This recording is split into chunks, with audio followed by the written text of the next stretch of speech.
Praise the lord. దేవునికి స్తోత్రం. దేవుని కృపను బట్టి మరి దేవుడు మరొక దినాన్ని మనకి దయచేసిన దేవాది దేవునికి వందనాలు చెల్లించుకుందామండి. మరి ఈరోజు దేవుని చేత మనకి ఇవ్వబడిన వాక్యము మొదటి తెస్సలోనికైలకు రాసిన పత్రిక 5వ అధ్యాయము 17వ వచనము. దేవుని కృపను బట్టి మరి ఆయన మనకిచ్చిన వాక్యంలో ఏముంటుందంటే ఎడతెగక ప్రార్థన చేయుడి. ఈరోజు మనకి ఇవ్వబడిన వాక్యము ఎడతెగక ప్రార్థన చేయుట. మనం ఎడతెగక ప్రార్థన చేయమని ప్రభు చెప్తున్నారు. అంటే ప్రార్థన చేయకపోతే దేవుడు విందా అంటే తప్పకుండా వింటాడు.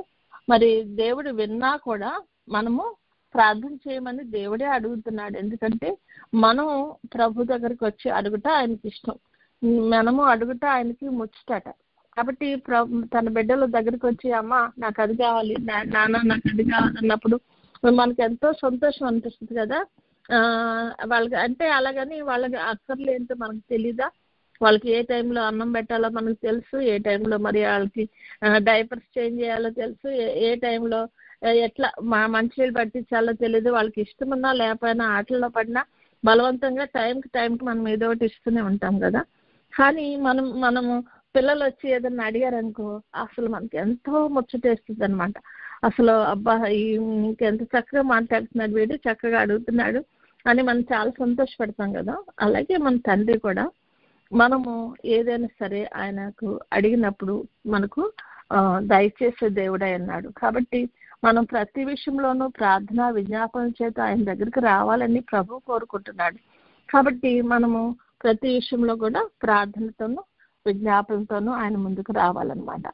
అయితే ప్రార్థనలో కొన్ని రకాల ప్రార్థనలు ఉన్నాయండి. కొన్ని మనం వివరించుకుందాం. పట్టుదల కలిగిన ప్రార్థన అంట. పట్టుదల కలిగిన ప్రార్థన అంటే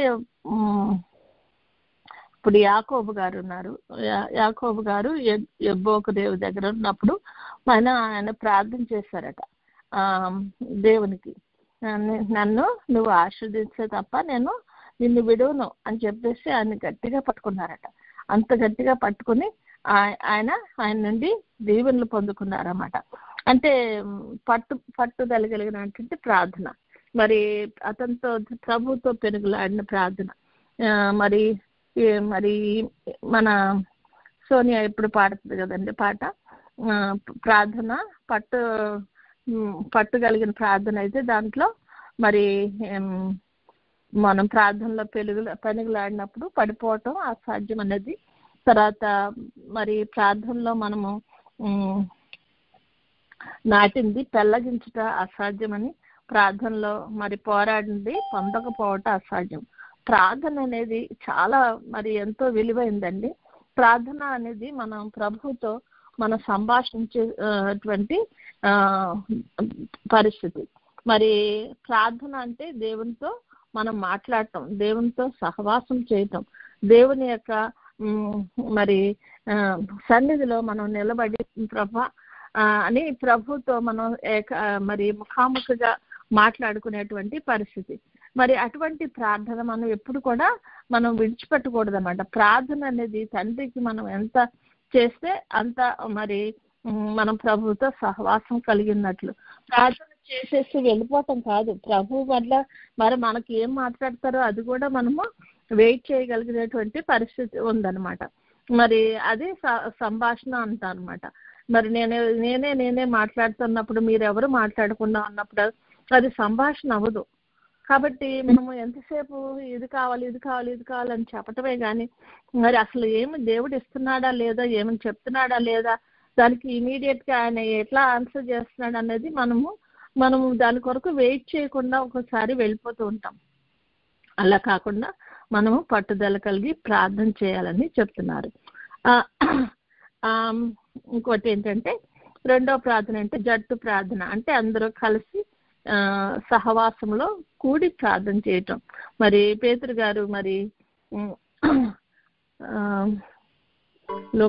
అపోస్తల కార్యములు 12:5 ఉంటుందండి. మరి పేతురు గారిని చెరసాలలో వేసినప్పుడు సంఘం అంతా కలిసి ఆసక్తితో ప్రార్థన చేశారట. ఆ ప్రార్థన వల్ల అతని కట్లు విప్పటాకి దేవుడు దేవదూతను పంపారట. అంటే వారందరూ కలిసి చేసిన ప్రార్థన. మరి ఇప్పుడు ఒక పేట తాడు అంటాం కదండి, అది ఒక పేట తాడైతే సన్నగా ఉంటుంది, కానీ 10 పేటల తాడైతే బలంగా ఉంటుంది. దాన్ని తెంపటం అసాధ్యము. కాబట్టి అలాగా మనము జట్టుగా కలిసి మనం అందరం కలిసి ప్రార్థన చేయటము చాలా ఇంపార్టెంట్ అండి. కాబట్టి అటువంటి ప్రార్థన కలిగి మనము ఉండాలన్నమాట. మనం ఒక్కరమే పట్టుదల కలిగి ప్రార్థన చేయొచ్చు, ఒంటరిగా ప్రార్థన చేయొచ్చు, రహస్యమందు ప్రార్థన చేయొచ్చు, అలాగే మనము జట్టుగా అందరం కలిసి కూడా ప్రార్థన చేయొచ్చు. ఇంకోటి ఏంటంటే గట్టు ప్రార్థన అంట. అంటే గట్టు ప్రార్థన అనేది ఏంటంటే మత్తయి సువార్త 18:18 ఉంటుంది. మీరు ఈ లోకంలో దేన్ని బంధిస్తారో అది పరలోకమందు కూడా బంధిస్తాను అంటున్నారు ప్రభు. అంటే మనము ప్రార్థనలో మరి ఆ విశ్వాసంతో మనము ఎప్పుడైతే మనము ప్రభు విషయంలో మనం ప్రార్థన చేస్తామో అప్పుడు విశ్వాసం అనే దాని ద్వారా మనం ఏం చేస్తామండి, ఈ లోకంలో మనం ఈ దేనిని బంధిస్తామో మనకు ఆటంకంగా ఉన్న ప్రతి విధమైనటువంటి యొక్క సైతాను సంబంధమైన క్రియలను కానీ మనకు ఆటంకంగా ఉన్న ఏ విధమైనటువంటి దాన్ని కానీ మనం బంధిస్తే మనుషులు చాలాసార్లు బంధకాల్లో ఉన్న వాళ్ళని విడిపించడానికి కూడా మనం దేనిని విప్పుతామో అవి పరలోకమందు విప్పబడతాయి అంట. భూమి మీద మీరు వేటిని బంధించరో అవి పరలోకమందును బంధింపబడును, భూమి మీద మీరు వేటిని విప్పుదరో అవి పరలోకమందును విప్పబడదని మీతో నిశ్చయం చెప్తున్నాను అంటున్నారు ప్రభు. అంటే మనము విశ్వాసంతో ప్రార్థనాపూర్వకంగా ప్రభా ఇదిగో వీరి కట్లను నేను నిప్పుతున్నాను అయ్యా, ఈ బంధకాల్లో ఉన్నారు ప్రభా, ఇదిగో ఈ ఆటంకం నాకు అడ్డంగా ఉంది ప్రభా, దాన్ని నేను విప్పుతున్నాను అయ్యా, నువ్వు రా అయ్యా. అయ్యో ప్రభా మా ఇంట్లో ఇదిగో ఈ ఫలాంది జరగట్లేదు నాయన, సాతానుడు వాటిని కట్టివేస్తున్నాడు, వాటిని మేము విప్పుతున్నాను నాయన, లేకపోతే వాటిని సాతానుడు బంధిస్తున్నాను నాయన, లేకపోతే ఈ క్రియలను బంధిస్తున్నాను నాయన, ఈ ఆటంకాన్ని బంధిస్తున్నాను ప్రభా. మనం ఏ విధంగా అయితే మనము ఈ లోకంలో మనం బంధిస్తామో విశ్వాసంతో పరలోకంలో మరి ఆయన తాళం లేకుండా ఆయన చిత్తం లేకుండా ఏది జరగదు కాబట్టి ఆయన విప్పుతాడట. కాబట్టి మనకు అడ్డంగా ఉందా, ఏదన్నా ఉందా, ఇప్పుడు పిల్లలు ఉన్నారు ఏదైనా వెళ్తున్నారు దానికి అడ్డంగా ఉంది అనుకో, నాన్న ఇది అడ్డంగా ఉంది, లేకపోతే అమ్మ ఇది అడ్డంగా ఉంది అనగానే గబగబ వెళ్ళి మనం ఏం చేస్తాము ఆ అడ్డంగా తీసేస్తాం కదండి. అది పిల్లలు కూడా ట్రై చేస్తున్నారు అనుకో, మా పిల్లలు మొయ్యలేరని మనం ఏం చేస్తాము, ఆటంకాన్ని మా పిల్లలకి ఏమి ఆటంకం కలగకుండా లేకపోతే వాళ్ళకి ఏమి హాని కలగకుండా మనమే వెళ్ళి మనం చేస్తూ ఉంటాం. కాబట్టి మన తండ్రి కూడా అంతే, మనకు ఆటంకంగా అడ్డుగా ఉన్న ప్రతిది కూడా ఆయన తీసివేసే దేవుడు అనమాట. అలాగే కీర్తనలు 61:2 ఉంటుంది. క్షమించండి, నేను మరి దావీదు మహారాజు చెప్తున్నారన్నమాట, నేను ఎక్కలేనంత ఎత్తైన కొండపైకి నన్ను ఎక్కించు ప్రభువా అంటున్నారు. అంటే మనం ఎక్కలేన అంటే నా ప్రాణము తలడెలగా భూదిగంతముల నుండి నీకు మొరపెట్టుచున్నాను, నేను ఎక్కలేనంత ఎత్తైన కొండపైకి నన్ను ఎక్కించము. మనం ఎక్కలేని కొండ ఏంటండి, ఈ ప్రార్థన అనేది మనకు కాన్సన్ట్రేషన్ రానియకుండా చేస్తుంది. మరి ఏదో ఒక డిస్ట్రాక్షన్ వస్తుంది. మనం పట్టుదలతో విశ్వాసంతో మనం ప్రభుతో ఎంత చక్కగా దగ్గరే అవుతున్నాం అనుకున్నప్పుడే ఏదో ఒక ఆటంకం వస్తూ ఉంటుంది. అలాంటిది మనం ఎక్కలేని కొండ, మనం ఒక్కోసారి చేయలేము, మనం మనుషులుగా కొన్ని విషయాలు మనకు చేయలేని పరిస్థితి వస్తుంది. మనం ఇది ప్రభువుతో మనం ఈ సహవాసం చేయాలి, సన్నిధి చేయాలి, లేకపోతే ఆయన్ని చూడాలి, ఆయనతో మాట్లాడాలని మనం ఎప్పుడైతే డిసైడ్ చేసుకుంటామో అప్పుడు ఖచ్చితంగా ఎన్నో రకాలైనటువంటి ఆటంకాలు మనకు వస్తూ ఉంటాయి. దాన్ని చేయలేము. లేకపోతే ఎదుటి ఒకరి గురించి మనం ప్రార్థన చేయాలనుకున్నప్పుడు దెయ్యం మనకే ఏదో చిక్కులు పెట్టేస్తుంది ఆ ప్రార్థన చేయకుండా. ఎందుకంటే మనం ప్రార్థన చేస్తే అది జరుగుతుందని దానికి తెలుసు కాబట్టి అది జరగకుండా చేయటానికి కూడా దెయ్యం ఎన్నో రకాలమైన ఆటంకాలు పెడుతుంది. కాబట్టి ఈ యొక్క మెట్టు ప్రార్థన అనేది మనకు చాలా అవసరము. అలాంటి సమయంలో మనకి ఎప్పుడైతే ఆటంకం ఉందో అప్పుడు మరి ఎక్కువగా మనం ప్రార్థన చేయటానికి మనము నిశ్చయం చేసుకోవాలన్నమాట. దృఢ విశ్వాసంతో ముందుకెళ్ళిపోవాలంతే. నువ్వు ఏంటి దెయ్యం అని ఇట్లా చేస్తావా, నాకు అనవసరం, నా ప్రభు నాకున్నాడు, నేను ప్రభు సన్నిధిలో ఖచ్చితంగా ఇది గోదాడి తీసుకోవాలి అని మనము ప్రార్థనలో మరింత పట్టుదలతో ముందుకు వెళ్ళాలనేటువంటిది ఈ యొక్క మెట్టు ప్రార్థన అండి. అది అటువంటి ప్రార్థనలు మనం చేయాలి. మరి యెహోషువ గారు మరి ఇశ్రాయేలీయులను నడిపించినప్పుడు మరి ఆయన కూడా ఏం చేశారంటండి, ప్రార్థన చేశారంట. ప్రతి విషయంలోనూ ప్రార్థనతోనే ముందుకు వెళ్తున్నారంట. మరి ఆయన ప్రార్థన చేసినప్పుడు దేవుడు ఏం చేశాడంటండి, సూర్యుడిని చంద్రుడిని కూడా ఆపేస్తాడట.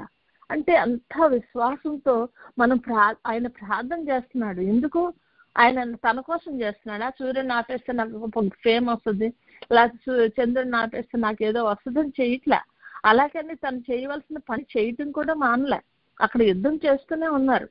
యుద్ధం చేస్తూనే మరి ఒక పక్కన ప్రార్థన చేస్తున్నారు. అంటే మనకి ఇవ్వబడిన పనిని మనం చేసుకుంటూ దానిలో విజయం పొందాలంటే మనం ఖచ్చితంగా ప్రార్థన అనే ఆయుధాన్ని వాడుకోవాలండి. అటువంటి ప్రార్థనలో మనం ముందుకు వెళ్ళాలి. మరి ఇక్కడ యెహోషువ 5వ అధ్యాయంలో 13 నుండి 15 వరకు చూసుకుందాం. యెహోషువ యెరికో ప్రాంతంలో ఉన్నప్పుడు అతడు కన్నులెత్తి చూడగా దూసర కత్తి చేత పట్టుకుని ఉన్న ఒకడు అతని ఎదుట నిలిచిన్నాను. యెహోషువ అతని ఎద్దకు వెళ్ళి, నీవు మా పక్షమునున్నవాడవా మా విరోధుల పక్షమునున్నవాడా అని అడుగుతున్నాడు. అంటే యెహోషువ గారు అడుగుతున్నారు దూతను చూసి, నువ్వెవరు అసలు?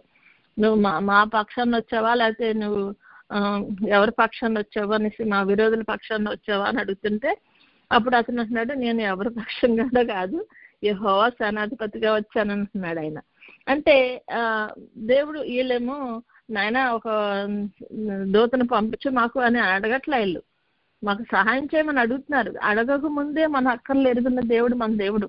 అయినప్పటికీ మరి ఆయన ఇక ఎరుకోని దాటి వాళ్ళు యోర్దాను దాటి ఎరుకో దగ్గరికి వచ్చినప్పుడు మరి ఈయనకు ఒక దూతను పంపించి మీరు ధైర్యంగా ఉండండి అని దేవుడు వారికి ఆదరణ కలిగిస్తున్నాడు. అంటే మనం ప్రార్థనాపూర్వకంగా ఏదైనా చేసినప్పుడు మరి ఆ టైంలో మనకి ఇది ఎట్లా జరుగుతుంది, ఏం జరుగుతుంది అని మనం అనుకుంటున్నప్పుడు దేవుడు తప్పకుండా మన పక్షాన తన దూతను పంపి మనలను ఆదరిస్తూ ఉంటాడు. మనకి ఇదిగో నీకేం భయం లేదు, నేను మీ పక్షాన ఉన్నాను, మీరు వెళ్ళిపోండి ముందుకు అన్నట్లుగా దేవుడు వారికి చెప్తున్నాడు అన్నమాట. ఎరుకో గోడలు కూల్చినప్పుడు కూడా వాళ్ళు ఏమీ శారీరకంగా వాళ్ళు మరి ఈలోక సంబంధంగా ఏమి కార్యము చేయలేదు. అక్కడ వాళ్ళు చేసిన వాళ్ళు ఒకటే ఒక ప్రార్థన, అంతే. దాని చుట్టూ తిరిగి దేవుని స్తుతించుకుంటూ ఉన్నారు అంతే. మా అమ్మగారు ఎప్పుడు చెప్తా ఉండేవారు, ప్రార్థన అనేది అంటే ఇశ్రాయేలీయులు అంటే నిత్యము సన్నిధి చేసేవారట. సన్నిధి అంటే ప్రభువుతో సహవాసం చేయటం. నిత్య సన్నిధి వారు ఇశ్రాయేలీయులు మాత్రమే చేసేవారంట. వాళ్ళు ప్రాణాలన్నింటిలో కూడా వాళ్ళు విజయాలు పొందుకుంటూ వెళ్ళటానికి కారణం ఏంటంటే నిత్య సన్నిధి.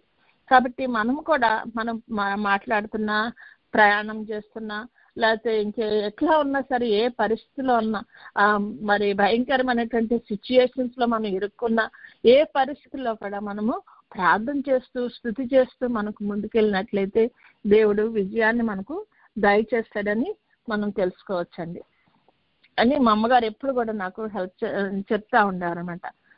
ఈ ప్రార్థన అనేది మనకి ఎలా ఉంటుందంటే మనలో ఉన్నటువంటి లోపాల ముందు మనం తెలుసుకోవాలట.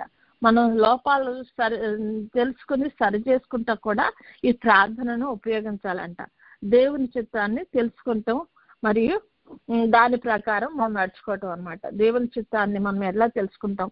మరి మరియమ్మ గారు ఉన్నారు, ఆవిడేమో మరి కన్యక, కానీ దేవుడు అంటున్నాడు నువ్వు గర్భవతి కుమారుని కంటావు అంటున్నాడు. అది ప్రభు చిత్తం అని ఆవిడ ప్రార్థన ద్వారా తెలుసుకోబట్టి మరి దీనురాలుగా ఆయన గదిలో తను తాను తగ్గించుకుని దేవుని చిత్తానికి ఆయన ప్రభు చిత్తము నెరవేరును గాక అంటుంది. అంటే దేవుని చిత్తం కాబట్టి తను దాన్ని ఎటువంటి నిందనైనా సరే భరించగలగటం శక్తి కూడా వచ్చింది తనకి. ప్రభు చిత్తాన్ని మనం చేసినప్పుడు అది ఎటువంటి గడ్డి పరిస్థితి అయినా సరే మనము ధైర్యంగా నిలబడగలిగినటువంటి శక్తి దేవుడు మనకి ఇస్తాడండి. మరి ప్రార్థన ద్వారా తప్పితే దాన్ని మరే విధంగా కూడా మనం దాన్ని సంపాదించుకోలేమన్నమాట. అలాగే మరి మనం ఇంకో ప్రార్థన ఏం చేయాలంటే ఇతరుల యొక్క రక్షణ కొరకు మనం ప్రార్థించాలి. అనేకుల రక్షణ కొరకు మనం భారం కలిగి ప్రార్థన చేయటం కూడా అదొక ఖచ్చితమైనటువంటి ప్రార్థన అయి ఉండాలి. మరి ఎవరికి రక్షణ లేదో, లేకపోతే ఎవరికి కష్టం ఉందో ఎదుటి వారి గురించి ప్రార్థన చేస్తే, ఎదుటి వారి గురించి మనం ప్రార్థన చేస్తే మన పని ప్రభు చేస్తారట. మమ్మ ఎప్పుడు చెప్పారు, ఇతరుల గురించి మనం ప్రార్థన చేసినప్పుడు మనము మన పనిని ప్రభు చేస్తాడు. కాబట్టి మనము అయ్యే నా పని ఉందండి, ఈ టైంలో మీ కొరకు చేయలేదు, నాకే ఇన్ని కష్టాలు ఉన్నాయి అని అనుకోకూడదంట. ప్రభా ఫలానా వాళ్ళకి కష్టం ఉంది నాయన, ఫలానా వాళ్ళకి ఇది ఉంది ప్రభా అని మనము ఎప్పుడైతే ప్రార్థన చేస్తామో అప్పుడు ప్రభు మనకున్నటువంటివి, మనకు కూడా అర్థం కాని మన కష్టాలని తొలగించేటటువంటి మరి పరిస్థితిలో దేవుడు మన పక్షాన ఉంటారన్నమాట. అలాగే ఇంకోటి ఏంటంటే దేవుని ఉగ్రతను ఆపుటకు, మరి తండ్రి యొక్క ఉగ్రతను ఆపుటకి మోషే గారు ఏ విధంగా ప్రతిసారి అడ్డుపడి ప్రభా ఇది కాదు ప్రభా, ఇలా చేయి ప్రభా, ఏదొద్దు ప్రభా, వీళ్ళని క్షమించు ప్రభా అని ఏ విధంగా అయితే ఆయన మరి దేవుని యొక్క సన్నిధిలో మరి అడ్డుపడి ఆ ఉగ్రత నుండి వారిని తప్పించారు. మరి ఆ అబ్రహాం గారు కూడా సొదొమ గొమొర్రాల గురించి ప్రార్థించారు. కానీ ఆ ప్రార్థన బట్టి దేవుడు ఆయన వినలేదు. వాళ్ళని నశించడం, వాళ్ళు యొక్క ఆయన యొక్క చిత్తంలో వారి యొక్క పాపము బహు ఘోరమైంది కాబట్టి దాంట్లోండి మరి లోతు కుటుంబాన్ని తప్పించడానికి మరి అబ్రహాం గారి ప్రార్థన విన్నారు ప్రభు. అంటే ప్రభు యొక్క ఉగ్రతను తప్పించడానికి వీళ్ళు ప్రార్థన చేశారు. అలాగే మరి గొర్రెపిల్ల యొక్క ఉగ్రత ఉంటుంది. గొర్రెపిల్ల మొదట గొర్రెపిల్లగా వచ్చాడు ప్రభు ఈ లోకానికి, కానీ రేపు కొదమ సింహములాగా రానే ఉన్నాడు. ఆయన ఉగ్రత నుండి మనం తప్పించగలవాడు ఎవరూ ఉండరు. కాబట్టి మనము ఆయన రక్తం చేత కప్పబడిన వారమై, ఆయన యొక్క సంరక్షణలో ఉన్న వారమైతేనే మనము ఆ యొక్క ఉగ్రత నుండి తప్పింపబడతాం. కాబట్టి మనము ఖచ్చితంగా మనము ఆ యొక్క ఉగ్రత నుండి తప్పించబడాలి. మరి సొదొమ నోవహు గారి కాలంలో కూడా ఆ ఉగ్రత నుండి ప్రభు నోవహు గారి కుటుంబాన్ని తప్పించారు. ఎందుకంటే ఆయన విధేయత చూపి ప్రార్థన ద్వారా మరి ఆయన యొక్క మరి సహవాసంలో ముందుకు రాబట్టి ఎటువంటి ఆ యొక్క పరిస్థితులైనా సరే, ఎటువంటి ఉగ్రత అయినా సరే జల ప్రళయంలో ఉండి మరి దేవుడు వాళ్ళని తప్పించగలిగారు. కాబట్టి మనము ప్రార్థన అనేది ఎప్పుడు కూడా మరి విడిచిపెట్టకూడదు. అలాగే ప్రవక్తలు కూడా మరి ఉగ్రత చూపించేటువంటి మరి పరిస్థితులు ఉన్నాయి. ఎలీషా గారిని మరి ఒకసారి ఆయన వెళ్తున్నప్పుడు పిల్లలందరంతా బోడివాడ అని ఎక్కిరించారట. అప్పుడు ఆయన ఉగ్రత చూపించితే మరి ఎలుగుబంట్లు వచ్చి వాళ్ళని చీల్చేసినాయి అని చూస్తున్నాం. అంటే వారికి కూడా దేవుడు కొంత శక్తిని ఇస్తాడు. కాబట్టి వాటి ఉగ్రత నుండి కూడా మనము తప్పింపబడాల. పెద్దవారికి దైవభక్తులకి మనము కోపం రప్పించకూడదు. వాళ్ళు చేసిన ప్రతి ప్రార్థన దేవుడు ఆలకిస్తాడని మనం జ్ఞాపకం చేసుకోవాలి. కాబట్టి మనము ఏ ఉగ్రతలోకి మనం పడకుండానట్లు మన జాగ్రత్త పడాలి. ఎలీషా గారు ఉన్నారు, ఏలియా గారు ఉన్నారు. ఆయన మరి ప్రార్థన చేస్తే ఆకాశం నుండి అగ్ని కురిసిందంటండి. అంటే అనేకులు అక్కడ మరి బయలు ప్రవక్తలు ఈయన మరి జనాలు అందరూ కూడా అక్కడ ఉన్నప్పుడు వాళ్ళు ఎంతో ప్రయత్నం చేశారు ఆ యొక్క ఎద్దును కాల్చటానికి. కానీ ఏ విధమైనటువంటి మరి రెస్పాన్స్ అక్కడ లేదు వాళ్ళ దేవుడి నుండి.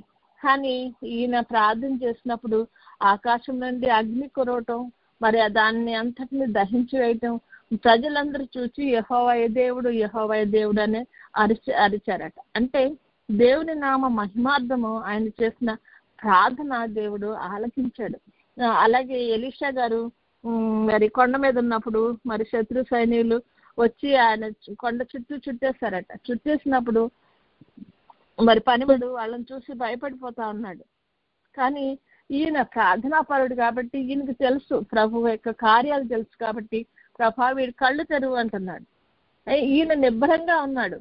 మరి సైనికుడైతే సేవకుడైతే మరి చాలా భయపడుతున్నాడు. కానీ మరి ఈయనైతే ఏ భయము లేకుండా మరి దేవునికి ప్రార్థన చేస్తే వాడి కళ్ళు తెరిస్తే వాళ్ళ చుట్టూ ఉన్నటువంటి అగ్ని ధూమ గంధకాల చేత ఉన్నటువంటి ఆ యొక్క గుర్రాలు అవన్నీ మరి రథాలని ఈయన చూడగలిగాడట. అంటే దేవుని కాపుదలని ఆయన చూడగలుగుతున్నాడు ప్రార్థన ద్వారా. ఎలీషా గారు అదే పరిస్థితి సేవకునికి కూడా కల్పించారు. తర్వాత దేవుడు ప్రార్థన చేస్తే అక్కడ నుండి ఆ యొక్క వాళ్ళందరికీ కూడా గుడ్డితనం కలిగించిన తర్వాత మరి రాజుగారి దగ్గర తీసుకెళ్ళటం అట్లాంటివన్నీ జరుగుతాయండి. అంటే శత్రు సైన్యాల నుండి మనల్ని ఏ విధంగా తప్పిస్తారంటే మన ప్రార్థనలో ఉన్నప్పుడు ప్రార్థన ద్వారా ఎటువంటి మరి భయంకరమైన సిచ్యుయేషన్ నుండి కూడా దేవుడు మనల్ని తప్పిస్తాడని మనం తెలుసుకోవచ్చండి. దేవుని సింహాసనాన్ని కదిలించే ప్రార్థన చేస్తారంటే చాలా మంది. మరి మోషే యొక్క పుట్టుకతో మరి ఫరో యొక్క సింహాసనమే కదిలిపోయిందంటండి. ఎందుకంటే వీళ్ళను రక్షించడానికి మరి ఇశ్రాయేలును రక్షించడానికి దేవుడు మోషేని ఏర్పరచుకుని మోషే ద్వారా మరి కార్యాన్ని జరిపించాలనుకున్నాడు. అంటే మరి ఇశ్రాయేలీలు అందరూ మొరపెడతా ఉన్నారు, ప్రార్థన చేస్తా ఉన్నారు. చేస్తున్నప్పుడు దేవుడు మోషేకి మరి ఎటువంటి సిచ్యుయేషన్ లో పుట్టాడండి మోషే? మరి మగపిల్లలందరినీ చంపేసేటువంటి పరిస్థితుల్లో పుట్టాడు ఆయన. మగపిల్లలందరినీ కనపడితే వాళ్ళని మరి సైనికులు లాక్కెళ్ళిపోవడం, చంపేయటం. కానీ అట్టి పరిస్థితుల్లో కూడా పుట్టినటువంటి మోషేని దేవుడు తన యొక్క ప్రణాళిక ద్వారా రక్షించగలిగాడు అనమాట. అంటే తన బిడ్డలైన వారు ప్రార్థన చేసినప్పుడు మనకి ఎదురుగుండా కనపడే సిచ్యుయేషన్ అది ఎంత రియాలిటీలో ఉన్నప్పటికీ ఎటువంటి పరిస్థితుల్లో కూడా తప్పించగలిగినటువంటి శక్తి గల దేవుడు మనకు ఉన్నాడని ఆయనకు మనం ప్రార్థన చేయాల. కాబట్టి మరి అలాగే అన్ని విషయాల్లోనూ కూడా మరి మనం ప్రతి విషయంలో కూడా ప్రార్థన ద్వారా మరి క్రీస్తు ప్రభు యేసు పుట్టినప్పుడు కూడా హేరోదు యొక్క సింహాసనం కదిలిపోయిందంటండి. ఎందుకంటే మరి మన ఈ మన లోకంలో ఉన్న పాపాలన్నిటినీ కూడా మరి మనం పరిహరించడానికి, మనల్ని పాపాల నుండి రక్షించడానికి ప్రభు పుట్టినప్పుడు ఫరో మరి హేరోదు ఎంతగానో కదిలిపోయాడట. ఆ హేరోదు యొక్క మరి అప్పుడున్నటువంటి 2 సంవత్సరాల లోపు పిల్లలందరినీ కూడా చంపేశాడంట. కానీ ప్రభు ప్రణాళికలు వేరు, ప్రభు యొక్క కృప వేరు. కాబట్టి యెహోవా దేవుడు మరి యేసయ్యని ఈ లోకానికి పంపించారు. ఎందుకంటే ఆయన నమ్మి నా కుమారుడు ఈ కార్యం చేయగలడు, నా సృష్టిలో నేను నా రూపంలో ఏర్పరచుకున్న ఈ బిడ్డలకు రక్షణ కావాలన్న ఉద్దేశంతో ప్రభు పంపించారు. ఎందుకంటే మనం అప్పుడు ప్రార్థన చేయలేదండి. మన ప్రార్థన చేసి మనం ఇది అవ్వట్లేదు. కానీ తన బిడ్డలు తన వక్ర మార్గాల్లో నడుచుకుంటూ తనకు దూరం అయిపోతున్నారు అనే ఉద్దేశంతో ప్రభువే స్వయంగా ఈ లోకానికి వచ్చి మనలను రక్షించారనమాట. అలాగే మనము చాలాసార్లు ఏకాంత ప్రార్థన చేయాల్సి ఉందండి. మరి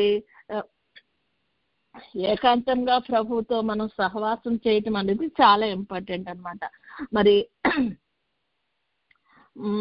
అలా కాకుండా మరి రహస్యమందు చూచుచున్న మన తండ్రికి మనం ప్రార్థన చేయాలి. మత్తయి సువార్త 6:6 ఉంటుంది. రహస్యమందు చూచుచున్న నీ తండ్రికి ప్రార్థన చేయమని ప్రభు చెప్తా ఉంటారన్నమాట. మరి ప్రభు రహస్యంగా చూస్తారన్నమాట మన హృదయాల్ని. మరి ప్రతి విషయంలో కూడా మనం అనుకుంటాము మనల్ని ఎవరు చూడట్లేదు, మనకి ఏం సహాయం చేయట్లేదు, మనం ఎవరిని కూడా మనం అప్రోచ్ చేయలేము, మనం ఎవరిని కూడా అడగలేము అని అనుకుంటాం.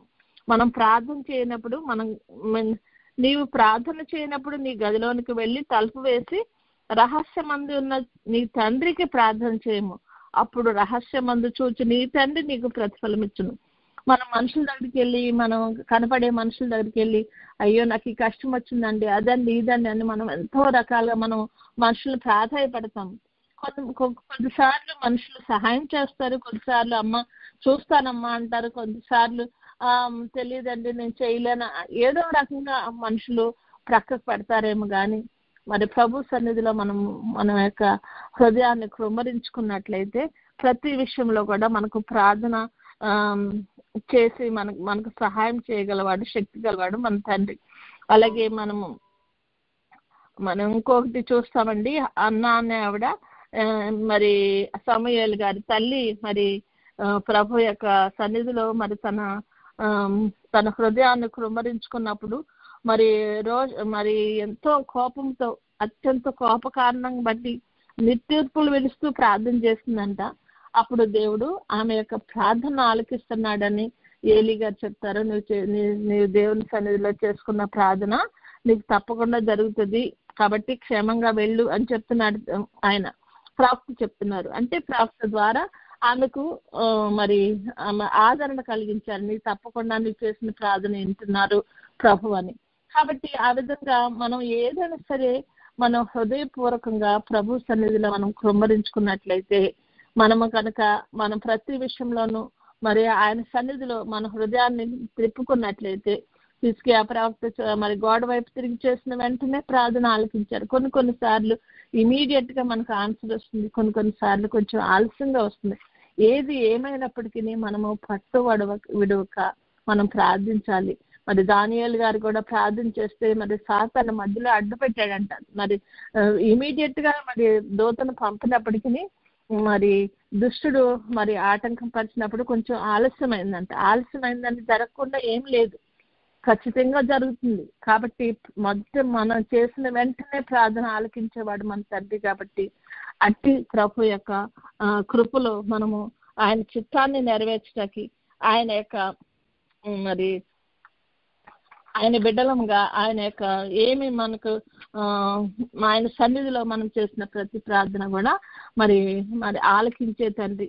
మరి మనం కూడా ప్రార్థన చేసినప్పుడు మనం స్వపరీక్ష చేసుకోవాలట. మనలో ఏముంది, మనకి ఏమైనా తప్పు చేస్తున్నామా ప్రభా నాయన, మరి నా వల్ల ఏమన్నా లోపం ఉందా అనేసి మనం ప్రార్థన చేసుకుంటే ప్రార్థనలో ప్రభు మనల్ని మనం సరి చేసేటువంటి పరిస్థితి కూడా ఉంటుంది. మనం సన్నిధి చేసుకున్నది అందుకే కదండి ప్రతి వారం కూడా మనం సన్నిధిలో కూర్చుంటున్నాం. అదే ఇది ప్రతి వారం చేసేదైతే కాదు, మనం ప్రతి దినము కూడా ప్రభు సన్నిధిలో చేసుకోవాల్సింది. కాబట్టి మనం ప్రతి ప్రభు సన్నిధిలోకి వచ్చినప్పుడు మరి ఆయన సన్నిధిలో మన రహస్య పాపములు కనపడతాయి అని చెప్తున్నారు కదా వాక్యంలో. అదే ఆ విధంగా మనం ప్రభు సన్నిధిలో కూర్చున్నప్పుడు ఒకసారి మనకు చాలా కోపం వస్తుంది, ఒక్కోసారి మనలో తప్పున్నా కూడా ఎదుటి వాళ్ళు చేసిన దానికి మనం చాలా కోపడిపోతూ ఉంటాం. కానీ ప్రభు ఏం చేస్తారంటే మనలను ముందు సరి చేస్తారు. కాబట్టి మనం రహస్యంగా మనం మనలో ఏం తప్పు ఉందో కోపం కూడా ఒక పాపమే అని వింటున్నాం. కాబట్టి ఒక్కోసారి తెలియని మరి కోపాల్లో మరి మనం ఏం చేస్తున్నామో, ఎక్కడ తప్పు చేస్తున్నామో దాన్ని సరిచేసి మనలను మరి సరైన రీతిలో మనల్ని బలపరిచే దేవుడు మన దేవుడు. కాబట్టి మరి ఆయన మనల్ని స్వపరీక్ష చేసుకుని నాయన ఇది నా తప్పు, అయ్యో ఈ ప్రభా ఇగో ఇలా చేసానా, ఇదిగో ఇలా చేయాల్సిందేమో అని మనల్ని మనం సరి చేసుకుని నెక్స్ట్ టైం ఇలా రాకుండా చూసుకునేలాగా మనకు దేవుడు సహాయం చేశాడనమాట. ఆయన మరి ప్రభు త్వరలో రానే అన్నాడు. మరి ప్రభుతో మనం ఎంత సహవాసం చేస్తే అంతదిగా ప్రభు రూపంలోనికి మనం మారేటువంటి అవకాశం ఉంది. ప్రభు సన్నిధిలో కనపడి ఆయనతో సంభాషిస్తూ మరి ఆయనతో మనము కాలం గడిపినట్లయితే మనము ఆయన రూపంలోకి ట్రాన్స్ఫార్మ్ అవుతామంట. మరి అటువంటి స్థితిలోకి మనం వెళ్ళాలంటే మనము ఖచ్చితంగా ప్రార్థన చేయాలి. ప్రార్థన అనేది ఒక తాళపు చెవి వంటిది అనమాట. తాళంతో ఇట్లా మనం తలుపు తీసుకుంటే మరి అందులో ఉన్నటువంటి ధనభోగాలన్నీ కూడా మనము అనుభవించే స్థితికి మనం వస్తాం అనమాట. ప్రార్థన విశ్వాసకి ఒక ఊపిరి వంటిదంట. జాన్ బనియాడ్ గారని ఒక ఆయన యాత్రికుల ప్రయాణంలో ఇలా రాశారండి, ప్రార్థన ఆత్మకు ఖడ్గం వంటిదంట, అదే ప్రార్థన సాతానుకు బెత్తం వంటిదంట. కాబట్టి మనము ఖడ్గాన్ని ధరించినప్పుడు ఆ బెత్తంతో సాతాన్ని మనం చితకొట్టినట్లే ఉంటుంది అనమాట. కాబట్టి ప్రతిదీ కూడా దేవునితో చనువుగా మాట్లాడాలంటే ప్రార్థన చేయాలి, ఆయనతో సంభాషణ చేయాలంటే మనం ప్రార్థన చేయాలి. మరి ఇక్కడ బహుగా ప్రార్థన చేయుడి అనే పాటలో ఉంటది, బహుగా ప్రార్థన చేయుడి ఇక మీదట బహుగా ప్రార్థన చేయుడి, బహుగా ప్రార్థన చేసి బలమున్ సంపాదించి మహిలో కీడును గెలువుడి, దేవునికెప్పుడు మహిమ కలుగా నీయుడి. అంటే ప్రార్థన ద్వారా మనము బలం సంపాదించుకుంటామంట, అలాగే దేవునికి మహిమ కలిగే విధంగా మనం కూడా ప్రవర్తించుతామంట. కాబట్టి మరి తండ్రి ప్రార్థన, మరి కుమారుడి మరి ఎన్నోసార్లు దేవునికి ప్రార్థన చేశారు. మరి దేవుడు ప్రతి విషయంలో కూడా ప్రత్యక్షంగా అందరి ఎదుట కూడా దేవుడు మరి యేసయ్య ప్రార్థన చేశారు. అదే కాకుండా ప్రతి దినము ఆయన తండ్రితో సహవాసం చేస్తూ ఆయనతో ప్రార్థనలో గడిపేవారు. ఆయన నుండి బలాన్ని సంపాదించుకునేవారు. అలాగే పరిశుద్ధాత్ముడు కూడా ఉచ్చరింపు సఖ్యము కాని మూలుగులతో మన పక్షాన ప్రార్థన చేస్తున్నారట. కాబట్టి మన పితరులు చేసిన ప్రార్థన వల్ల మరి మనము ఆశీర్వదింపబడ్డాము. అలాగే ప్రవక్తలు ప్రార్థన చేసి గొప్ప గొప్ప కార్యాలు చేశారు. రాజైన సొలొమోను కూడా ప్రార్థన చేసి మంచి జ్ఞానాన్ని సంపాదించుకున్నారట. మరి యాజకులు మరి ప్రార్థనలు చేసి మరి దేవుని యొక్క మహిమను మరి దేవుని మహిమపరిచారట. విశ్వాసులు ప్రార్థన చేసి మరి నెరవేర్పులు పొందుతున్నారట. కాబట్టి మనం ప్రతి విషయంలోనూ మనం ఏ యొక్క సమాజంలో చేరినప్పటికీ మన ప్రార్థన ప్రభువుకి ఇష్టమండి. మరి ఇంకొక ఆఖరిసారిగా నేను చెప్తున్నాను, ప్రకటన గ్రంథంలో కూడా 8వ అధ్యాయంలో ఉంటుంది. మరి పరిశుద్ధుల ప్రార్థనలు మరి ఆయన యొక్క అర్పణలతో కలిసి మరి దేవునికి అర్పించారని ఉంటుంది ఇక్కడ.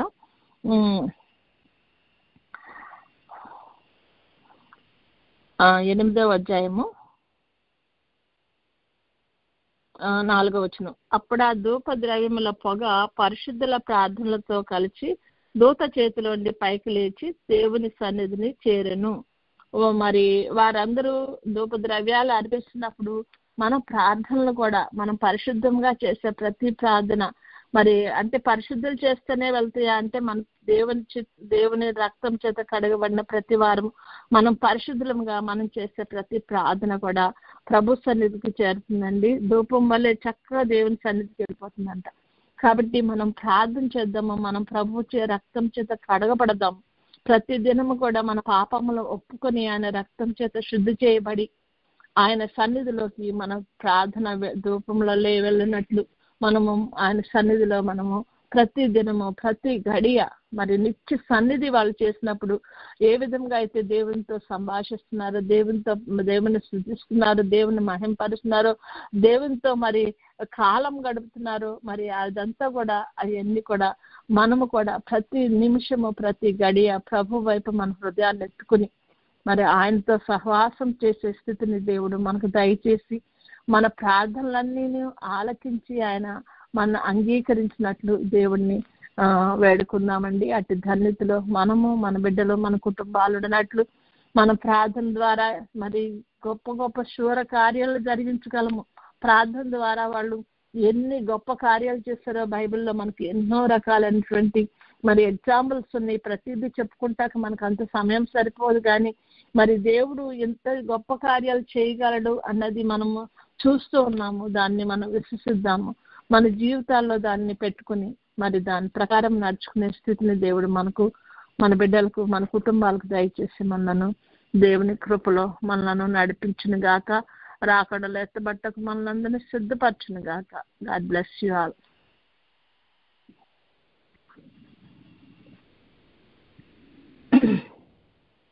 అందరికీ ప్రేయిస్తున్నాడమ్మా. మనం ఇప్పుడు సన్నిధిలోకి వెళ్దాం. మనకంటే ముందుగా మరి వచ్చి సింహాసనాసీనుడై మన మధ్యను మరి కూర్చుని ఉన్న ప్రభు యొక్క పావన పాదాల దగ్గర మనము మనోనిదానం కలిగి ఆయన మీద మన దృష్టిని, మన హృదయాన్ని కేంద్రీకరించుకున్నాం.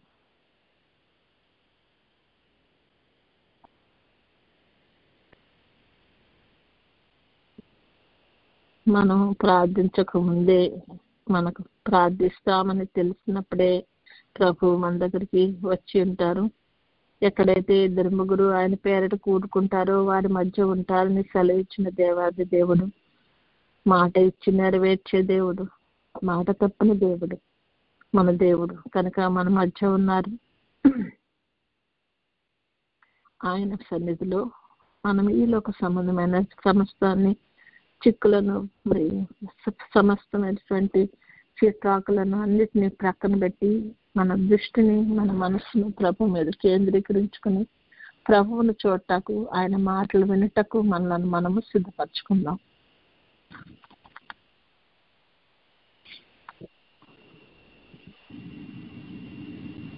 మనోనిదానం కలిగి ఉందాం. ఎందుకంటే మనసు అనేకమైన ఆలోచనల చేత మనలను ఇటు అటు త్రప్పుతో తొలగించే స్థితి ఉంటుంది. కానీ వాటి అన్ని ఆలోచనలను ప్రక్కన పెట్టి ఒకే ఒక ఆలోచన, మన ప్రభు మన ఎదుట ఉన్నారనే ఆలోచనతో మనం ముందుకు వెళ్దాం.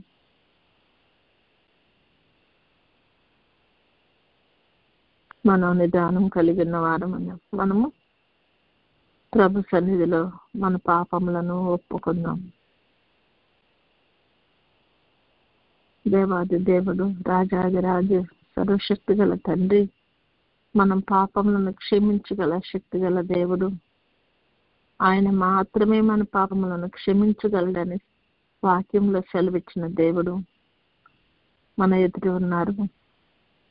ఆయన ఎదుట మన హృదయములను కృమ్మరించుకుని ఆయన పవిత్ర రక్తం చేత మనం కడగబడినట్లు ఆయన ఎదుట మనము ఆయనకు అప్పగించుకుని ఆయన మనలను శుద్ధి చేయాలని పశ్చాత్తాపంతో మనం చేసిన పాపములను ఒప్పుకుందాం.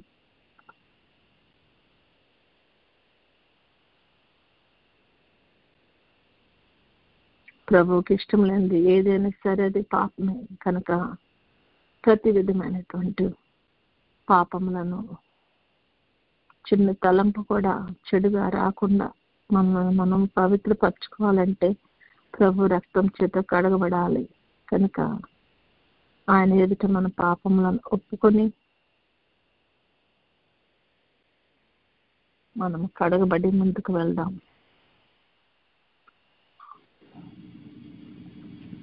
పాపములను ఒప్పుకుందాం. మనము ప్రభు సన్నిధిలో తీర్మానం చేసుకుందాం. ప్రభువా, ప్రార్థన ద్వారా మమ్మల్ని మేము పరీక్షించుకుంటామయ్యా. ప్రార్థన ద్వారా నీలో స్థిరముగా నిలబట్టకు నాయన నేను తీర్మానించుకుంటున్నానయ్యా. నీ దగ్గర మాత్రమే నేను ప్రార్థించుటకు ప్రభా తీర్మానించుకున్నానయ్యా. ప్రార్థన ఆలకించువాడా, మా ప్రార్థన ఆలకించి నాయన మా తీర్మానంలో మేము స్థిరంగా నిలబట్టకు ప్రభా, నీ యందు భయభక్తులు కలిగి నీ బిడ్డలంగా జీవించగలుగుటకునైనా మాకు సహాయం దయచేయండి తండ్రి అని ప్రభు సన్నిధిలో మనం తీర్మానం చేసుకుని ప్రభుకి అప్పగిద్దాం. మనుషులము, బలహీనలము, ఏమీ చేయలేని వారం కనుక మన బలహీనతలను బట్టి మనల్ని క్షమించగలిగిన దేవాది దేవుడు మన తీర్మానంలో మనం నిలిచింట కావాల్సిన శక్తిని, బలాన్ని దయచేయగల శక్తి గల దేవుడు కనుక ఆయనకు మనము సంపూర్ణముగా సమర్పించుకుందాం.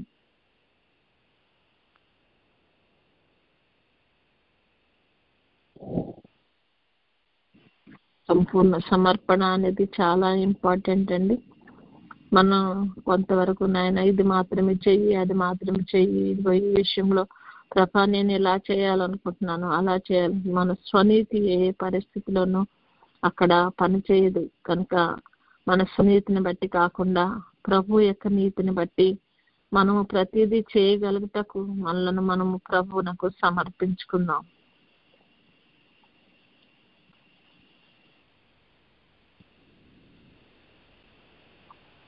మనల్ని సృష్టించిన తండ్రికి తెలుసు మనకి ఏది అవసరమో.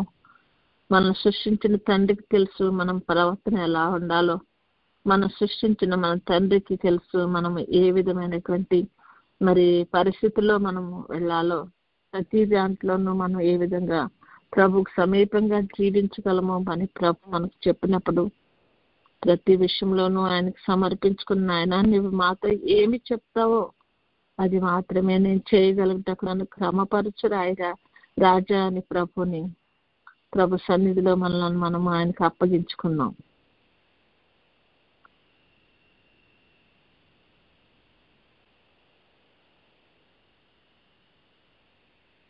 మనల్ని శుద్ధి చేయాలంటే ఆయనకి మనల్ని అప్పగించుకోవాలి.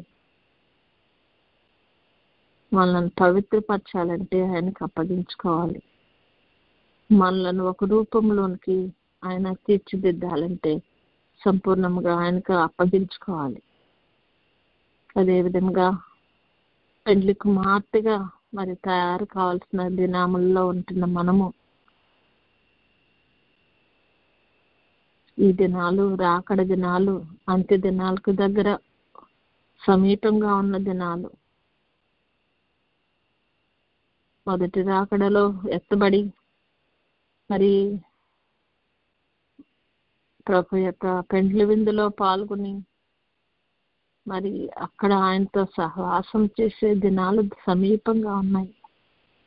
కాబట్టి మనము ఈ రాకడలో ఎత్తబడగలాల. రెండవ రాకడలో 2 రకాలు ఉన్నాయి. ఒకటి సంఘాన్ని ఎత్తుకొని పోవటువంటి మొదటి రాకడ, ఇది రెండవ రాకడలో ఒక భాగము. అదే విధంగా ప్రభు మరి కొదమ సింహమై వచ్చి తీర్పు తీర్చుటకు మరి 1000 ఏండ్ల పరిపాలన ముందు వచ్చేటువంటి రాకడ, దుష్టులందరినీ కూడా జయించినటువంటి రాకడ. కాబట్టి మనము ప్రభు సన్నిధిలో ఈ 7 ఏండ్ల శ్రమను తప్పించుకుంటకు, మనము ఆ ఉగ్రత పాత్ర నుండి, ఆ ఉగ్రత దినాన్ని నుండి తప్పింపబట్టకు ఎత్తబడేటువంటి రాకడ.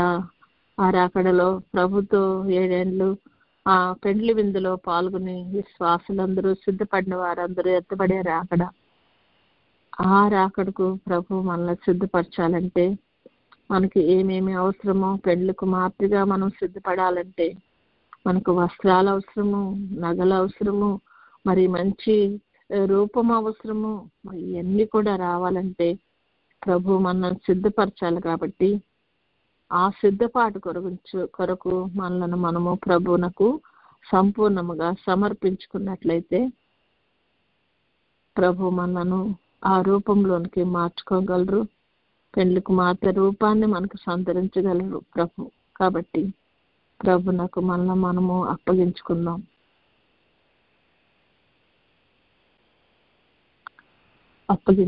మనము ప్రభుని వేడుకుందాం. ప్రభా, నా మనసును, ప్రభా, నా తండ్రి నాన్న, నా ఆత్మను, నా తండ్రి నాన్న, నా శరీరాన్ని నీకు అప్పగించున్నాను తండ్రి. సరైన రీతిలో నేను నడుచుకోగలటకు కావాల్సిన శక్తి బలాలు మాకు దయచేయండి ప్రభా. నీలో పూర్ణంగా, పరిపూర్ణంగా నా తండ్రి పరిశుద్ధంగా జీవించగలుగుటకు నాయన మాకు సహాయం దయచేయండి. అంత్య దినాల్లో మా వస్త్రాన్ని నా తండ్రి మురికి చేసుకొనకుండా నా ప్రభా, నా తండ్రి నీతి వస్త్రాలను నా తండ్రి మేము ధరించుకోగలుగుటకు ప్రభా మీరు సహాయం దయచేయండి. పరిశుద్ధ వస్త్రాలను మాకు ధరింపచేయండి రాజా. పెండ్లి కుమార్తె వస్త్రాలను మాకు ధరింపచేయండి నాయన. మరి నగలు అనేటువంటి నాయన అలంకారాలతో ప్రభా, నాయన మీ యొక్క దివ్య లక్షణాలతో మమ్మల్ని అలంకరించిన ప్రభా, నీ రూపంలోనికి మమ్మల్ని మార్చుకోనండి తండ్రి అని ప్రభుని వేడుకుందాం.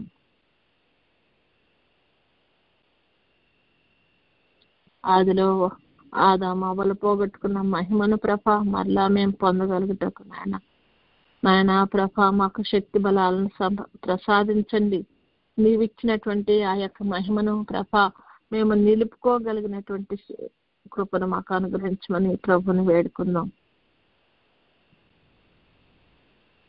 మన శక్తితో కాదు, మన బలంతో కాదు, కానీ కేవలము తన ఆత్మ ద్వారానే కార్యాలు జరుగుతాయని వింటున్నాం. కాబట్టి అట్టి కార్యాల్లో మనము ప్రభుతో ముందుకు వెళ్ళటకు దేవుడు మనకు సహాయం చేయాలని ప్రభుని వేడుకుందాం. మనము ప్రభుని స్తుతిద్దాం. ప్రభా, మేము ఈ లోకంలో ఉండగా ప్రతి దినము నీ సన్నిధిలో కనపడే భాగ్యాన్ని దయచేస్తున్నావు, నీకు వందనాలు. నీతో సహవాసం చేసే స్థితిని మాకు దయచేస్తున్నావు, నీకు వందనాలు. మాకు గొప్ప విశ్వాసుల సహవాసాన్ని ఇచ్చినందుకు నీకు వందనాలు నాయన. ప్రతి విషయంలోనూ నాయన ప్రార్థన విజ్ఞాపనలు నీ సన్నిధిలోకి మేము రాగలుగుటకు మమ్మలను ప్రభా నా తండ్రి సరైన దారిలో నడిపించుచున్న విధానాన్ని బట్టి నీకు వందనాలయ్యా. ఈ దినమున నీ సన్నిధిలో మేము కూర్చోగలిగామంటే కేవలం నీ కృప తండ్రి, నీకు వందనాలయ్యా. మేము నీ యందు విశ్వాసంతో ముందుకు సాగినట్లు ప్రభా నాయన నీ బిడ్డలముగా జీవించగలుగుటకు మాకు తండ్రి నీ కృపను అనుగ్రహిస్తూ ముందుకు నడిపిస్తూ నీ ఏర్పాట్లో మమ్మల్ని నిలబెట్టుకున్నందుకు మరి ఒకసారి నీకు కృతజ్ఞతాస్తుతులు చెల్లిస్తున్నామని ప్రభుకు కృతజ్ఞతలు చెల్లించుకున్నాం.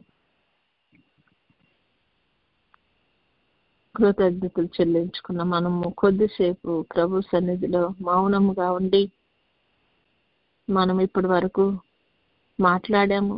మనం సంభాషించాల్సిన సమయం కాబట్టి ప్రభు మనతో ఏమి మాట్లాడినాయన్నారో, మన ఈ యొక్క పాప శరీరంతో మనము ఆయన మాటను వినలేని స్థితికి ఉంటాము. ఆయన చూడలేనటువంటి కన్నుల పొరలు కలిగిన వారమై ఉంటాము. కాబట్టి వాటిని తొలగించి ప్రభు తను మనకు ప్రత్యక్షపరచుకుని మనతో మాట్లాడాలని, ప్రభా నాకు కనపడండి, నాతో మాట్లాడండి అని ప్రార్థిస్తూ కొద్దిసేపు మన దృష్టిని, మనసును ఆయన మీద కేంద్రీకరించుకొని మౌనముగా ఆయన మనతో ఏమి మాట్లాడబోతున్నారో మనము కొద్దిసేపు కనిపెట్టుకుని ఉందాం.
వందనములు నీకు, శుభవందనములు నీకు, ఆనందముతో కూడిన నా హృదయ వందనములు నీకు. స్తుతులకు పాత్రడా, స్తోత్రాలుడా నీకు వందనాలయ్యా. ఇప్పటి వరకు మమ్మలను మీ సన్నిధిలో ప్రభా నడిపించిన విధానం బట్టి మీకు వందనాలయ్యా. ప్రార్థన అనేది ఎంత ఇంపార్టెంటో మా జీవితాల్లో తెలుసుకుంటాకు మాకు సహాయం దయచేసిన తండ్రి.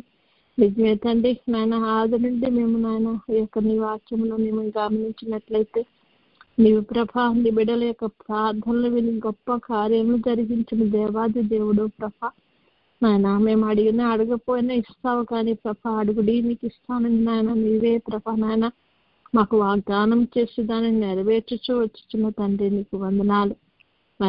మా తండ్రి ఇదిగో ఈ యొక్క ఏషియా మినిస్ట్రీస్ లో ప్రభా చేయబడుచున్న ప్రతి ప్రార్థన నా తండ్రి నాయన పరిశుద్ధుల యొక్క మరి ప్రార్థనలాగా ప్రభా నా తండ్రి నాయన ధూప ద్రవ్యాలతో కలిసి నాయన నీ సన్నిధికి చిక్కని ధూపం వల్లే రాగలుగుటకు నాయన నీ సన్నిధిని చేరగలుగుటకు నాయన మా ప్రతి ప్రార్థనను ఆలకించి అవును ఆమెనని ప్రభా ఆయన మాకు సహాయం దయచేసి మాకు జవాబు దయచేసి నాయన నువ్వు మహిమా కీర్తి ప్రభావాలు పొందుకోమని ఇప్పుడు జరగబోయే పిల్లల ప్రార్థన విషయంలో కూడా మీరు తోడైంది నడిపించమని నాయన మా తండ్రి నాయన మేము తండ్రి నీ యొక్క సన్నిధిలో యథార్థ హృదయాలమే ప్రభా నా తండ్రి నాయన నీ సన్నిధిలో కనపడగలుగుటకు నాయన నీ నుండి వచ్చే ప్రతి విధమైన దీవెనను పొందగలుగుటకు మమ్మలను మా కుటుంబాలను దీవించమని ఆశీర్వదించమని సమస్త విషయాల్లో ప్రభా నాయన మమ్మల్ని అందరినీ నాయన నీ రాకడకు సిద్ధపరచమని నా ప్రభా అన్ని విషయాల్లో నీకే మహిమ ఘనత కీర్తి ప్రభావాలు చెల్లిస్తూ యేసయ్య అతి శ్రేష్టమైన నామంలో అడిగి పొందుకొని ఉన్నాము తండ్రి. ఆమేన్.